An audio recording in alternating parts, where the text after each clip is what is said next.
sa mga naghahanap ng aesthetic na mug, itong ceramic aesthetic coffee mug. At sa mga naghahanap ng hindi nababasag na mug, pang matagalan, ito, stainless steel coffee mug. Ito yung dalawang coffee mug na ginagamit ko sa tuwing ako ay nagkakape. Dalawang klase ng coffee mug na nabili ko sa TikTok shop, syempre. Magkaiba sila kumbaga ng ganda. Black is beautiful, parang ako. Ito, aesthetic ceramic coffee mug.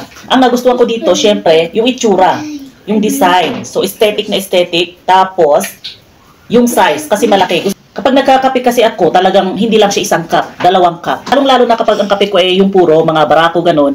So, ito yung ginagamit ko kasi gusto ko yung kape na marami. At meron itong iba't ibang color. Ayan. At ito naman, stainless steel coffee mug. Ang nagustuhan ko dito, syempre, stainless, hindi nababasag, tapos heat resistant. Hindi mo mararamdaman yung init ng kape kahit na ganito ang paghawak mo. Ito, mararamdaman mo yung init, so mapapasok ka. Hindi siya heat resistant. Heat resistant, acid resistant. At saka, syempre, hindi nababasag kasi stainless.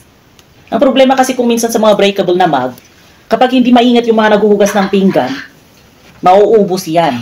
Ito, kahit paibalibag mo sa lababo, hindi mababasag. Kaya lang kasi, itong nabili ko, maliit. Ito yung pinakamaliit na size. Pero meron itong mas malaking size. Kaya sa mga naghahanap ng aesthetic na mug, itong ceramic aesthetic coffee mug. At sa mga naghahanap ng hindi nababasag na mug, pang matagalan, ito, stainless steel coffee mug. Kape tayo.